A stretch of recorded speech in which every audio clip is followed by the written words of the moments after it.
Welcome to the Startup Help Desk. We are here to answer your questions about starting companies, building companies, and the meaning of life. We have here a panel of successful founders, entrepreneurs, investors, and hilarious people like myself to answer your questions, all of which were submitted by your audience. And so we're here to answer those questions today. My name is Sean Burns. I've been a founder for about 20 years of companies like Flurry and Outlier.ai. And I'm happy to be joined, as always, by Nick and Ash. Hi, everyone. My name's Ash Rust, and I'm a pre-seed investor based in San Francisco. I mostly invest in B2B companies based in the US and UK through my fund Sterling Road. I've also worked at places like Trinity Ventures as an entrepreneur in residence and Bullpen Capital as an advisor. Before investing, I was an entrepreneur myself, most notably an early employee at the social media company Clout, as well as co-founder and CEO of SendHub. These days, I spend most of my time coaching founders, and I've helped more than 1,500 startups over the years. Hey, this is Nick Milionis. I'm co-founder and CEO of a startup called Navi. We help people learn innovation skills, solve mission-critical problems, and bring new ideas to life. I've supported hundreds of folks and organizations on their startup quests. And as always, I'm excited to hop in today's questions. Absolutely. And for those of you who don't know, we record this podcast in a very small hut in the woods. And today it's burning hot outside. So we are motivated to answer your questions as fast as possible, so we can get out of here and find some air conditioning wherever that might hide. And today, so in the pre-briefing, Sean, when I said be funny, that was not it. So we're going to try again. Just do a little iteration.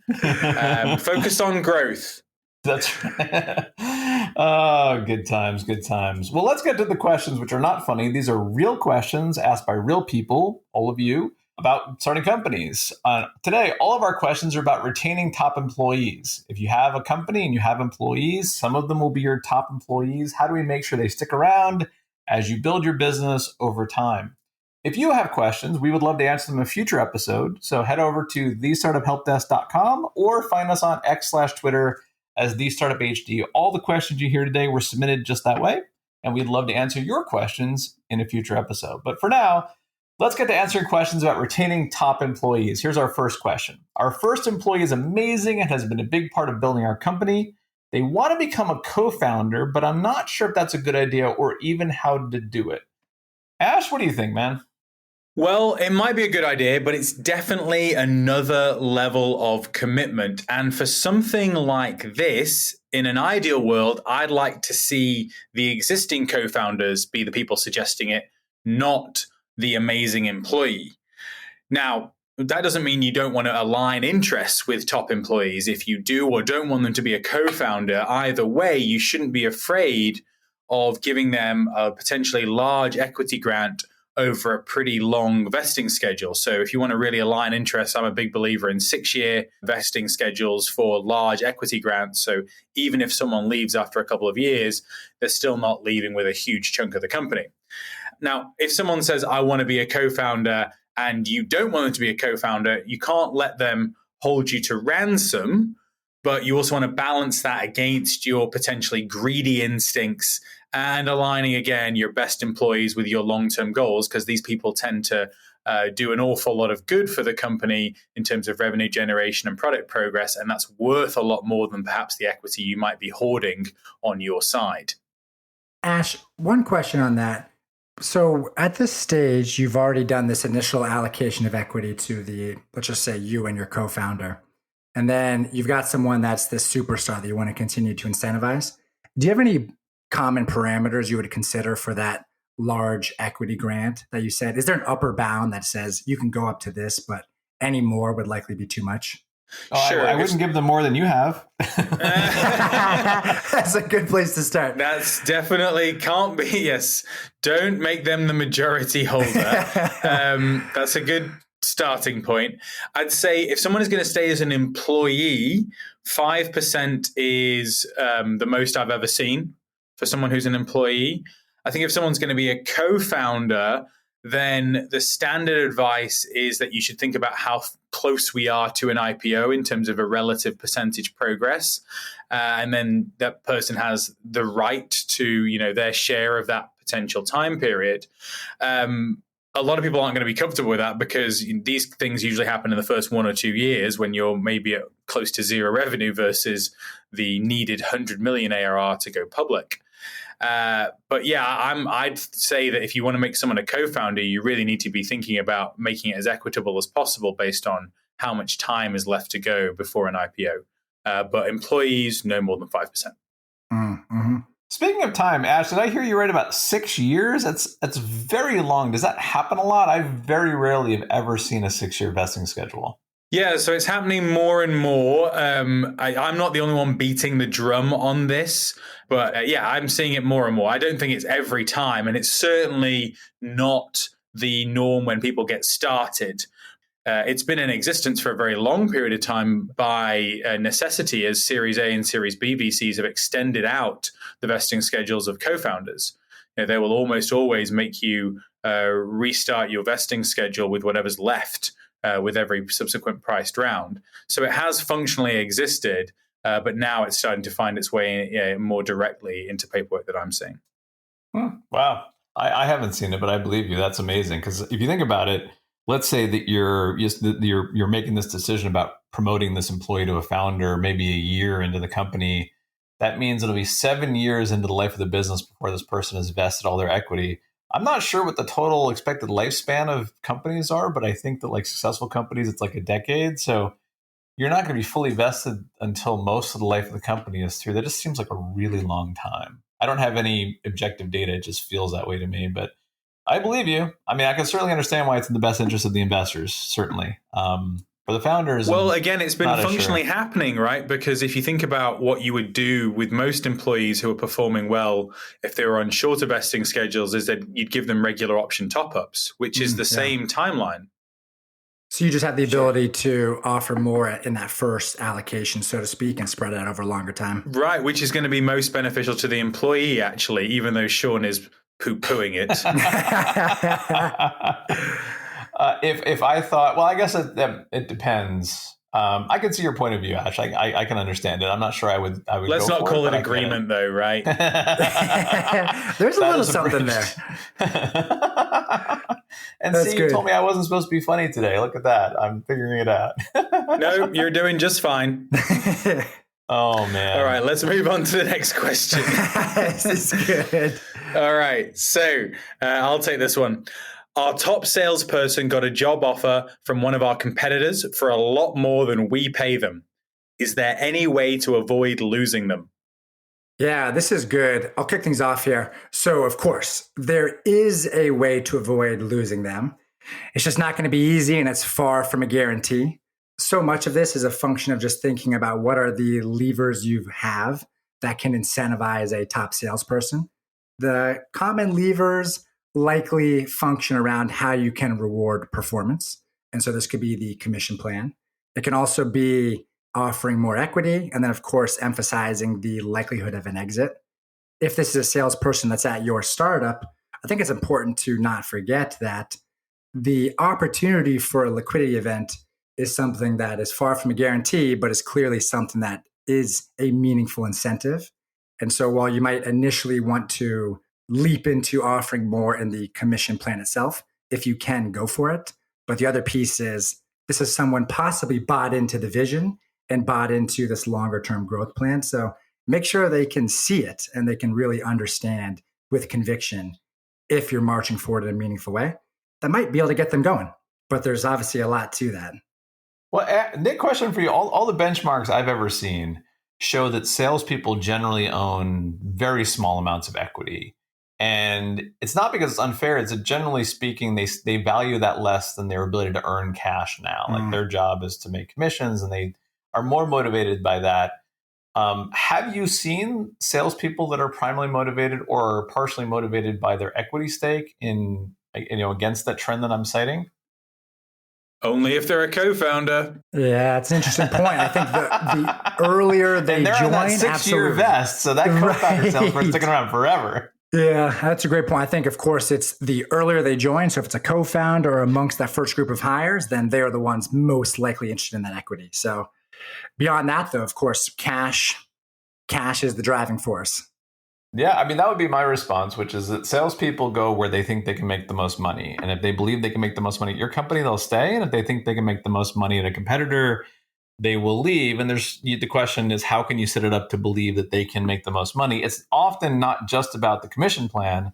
Do they believe they can sell your product more easily or this competitor product more easily? Because you can have a great commission plan, but if they don't think they'll close enough deals, they want to go. Every salesperson would love to work at a company where they just sit around accepting orders from customers and making a lot of money all day. And that's never how it works. But they want to close lots of deals, make lots of money, beat their targets, hit their accelerators. So you can look at your sales plan, you can look at your commission targets, you can make sure that you are at least competitive. If they're your best salesperson, maybe a little bit more than competitive, give them some extra accelerators when they outperform their targets. But really take a hard look at why they should stay, because if you can't make a clear reason, then you're not just going to lose this top performing salesperson, you're going to lose a lot of them. Because one of the great things competitors love to do is steal your salespeople and try to use them to steal your customers. So stay on top of it, do your best, make sure you're competitive, but focus on making sure your product is something that salespeople want to sell because they think they can sell a lot of it. Yeah, I agree fully. I think that a current flowing across these first two questions is this proactive versus reactiveness as well. And it's so difficult for startup founders to constantly be proactive about everything. I think the theme is it's always better to do what you can to avoid creating these kind of scenarios, because responding to the scenario puts you at such a huge disadvantage versus proactively being thoughtful about the commission plan, making updates when it makes sense. That's really the way to give yourself a chance. Yeah, I've said this a lot. I'll say it again here, which is you shouldn't focus on the reasons people are leaving or how to retain them. You should give them reasons to stay, right? Why is working at your company better than everywhere else? And you're right, Nick, to a certain extent, that's being proactive. But in some ways, it's really just planning. Like you think a lot about your strategy as a company, hopefully.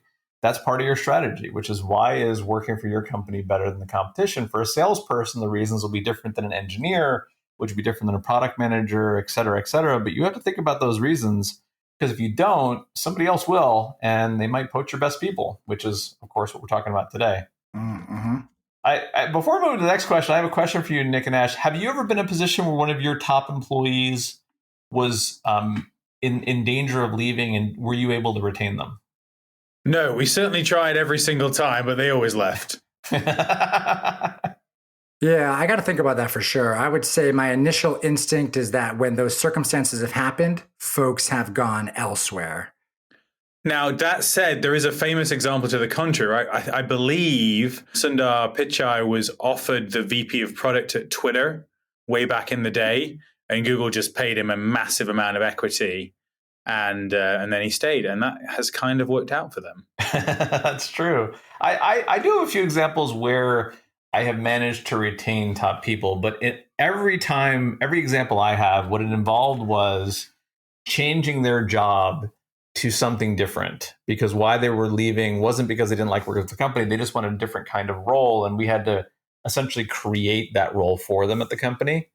Every example of where I've been able to retain a top employee when that happens comes down to shifting their role or creating a role for them that is what they were looking for. And it's not easy, because that's not always possible for obvious reasons. It's great, though, because you're describing another dimension in here, which is not necessarily the compensation, could be tied to it, but it really is the value that they get and can give to the company, so to speak. Yeah. I mean, one example was there was a great engineering manager who wanted to go back to being an IC and just didn't want to run a team anymore. And that was something that I didn't realize and we didn't realize. But when we sat down and talked to them, we're like, sure, we'll make you the most senior IC you've ever seen in the history of planet Earth. We can make that happen. We'll do it tomorrow. And we did. And it all worked out very well.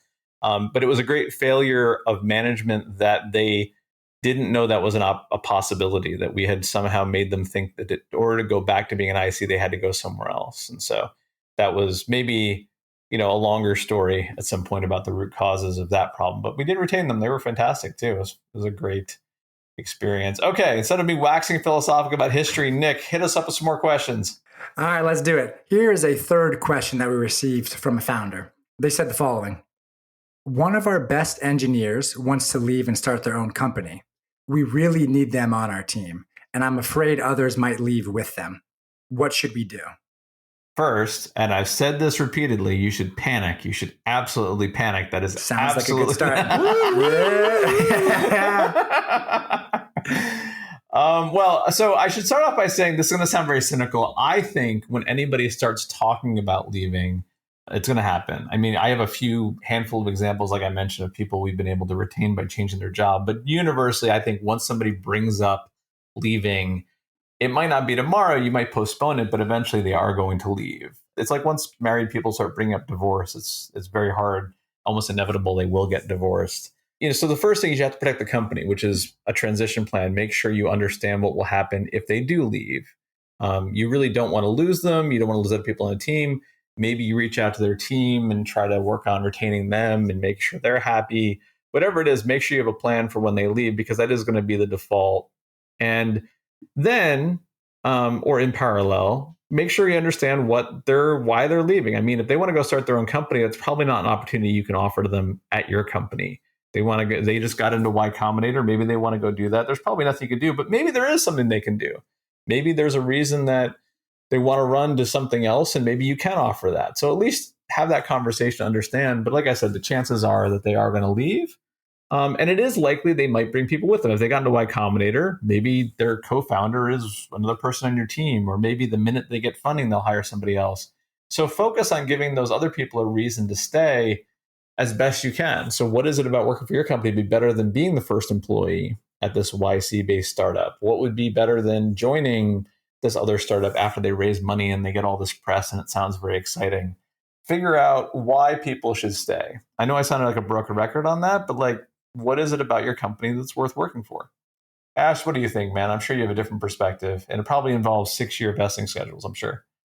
Well, at risk of agreeing with you even briefly, I do agree that it's already over. I think that once somebody is talking about leaving to start a company, we are probably in a position where that's going to happen, or at the very least, they're going to leave your company and go somewhere else. So I would argue it's best to wish them well, be super classy about it. If you have the means to, maybe even invest in their company, they're good. And that wishing them well is perhaps one of the best policies for retention. You want people to see that you're not going to be terrible to them if they do decide to leave. And so they're not afraid of that kind of situation. So, love, not fear in that scenario. And then I think be reflective on it. You want to think about what areas can you do a better job of understanding your top employee motivations, like do they want to be a manager or an IC? Do they want more ownership over certain projects? Are they looking for more equity-based compensation? These are all things that we can understand more about with our top employees next time, and perhaps nip this in the bud much earlier, should we wish to. Is there anything in here where, because so much of it is this enthusiasm to endorse their next steps coupled with managing your risk, so to speak. How involved should you try to get this person to be when it comes to planning these next steps? For instance, can you ask them to identify the qualities and skill sets of the person you need to fill their shoes? You could really get them to perhaps just buy into this transition plan in meaningful ways. So I guess the question is, how do you get them to buy in further on that? Well, I think they can help with a transition plan, but if someone's leaving the company, they're not usually the best advocate for good policies moving forward in a lot of cases. Yeah, that's a good point. I agree 1,000%. Although I will say, I know a non-trivial number of Series B stage companies where some of their top employees did leave to start their own company and then came back when that company failed, and they become this boomerang. And a lot of that's based on how they were treated. Most startup companies fail. Even if you get into Y Combinator, most Y Combinator companies will fail. And so if you treat people well, there is a chance they come back. And at the very least, we don't want them saying anything bad about you. But the chance of having these star people come back is important and meaningful. It's a good point. If you're on this 10 plus year startup quest, then making sure you're planning for the long haul can pay some serious dividends. No. After 6 years, I'm out because I'll be fully vested. That's right. Very cool. Well, that's all the time we have for questions about retaining top employees. I will just say that I think that any founder out there is probably always has a weird paranoia in the back of their mind that their top employees might leave. And the question isn't like, are you paranoid? The question is, do you do something about it proactively to give them reasons to stay? Because I think the common theme that I'm hearing is the minute they decided to go, it's kind of too late. If you want your top people to stay, you should be working on that long before they even think about heading for the door, before that competitor calls them up. Because you don't want to give them any reason to even pick up that phone. So get ahead of it, retain your top employees, win, and sign 6-year vesting schedules. Those are our takeaways from today. As always, Nick and Ash, thanks for the wisdom you bestowed upon us today. Yes, thank you, Sean. I really appreciate it. Yeah, it's such a great time. Thank you both. You can tell the honesty is there and there is no sarcasm. If you have questions you'd like us to answer in a future episode, we would love to do that, whether or not it's about top employees or something else. Find us at thestartuphelpdesk.com or on Twitter/X at thestartuphd. For now, the Startup Help Desk is closed, but we look forward to helping in the future. Good luck in building your business.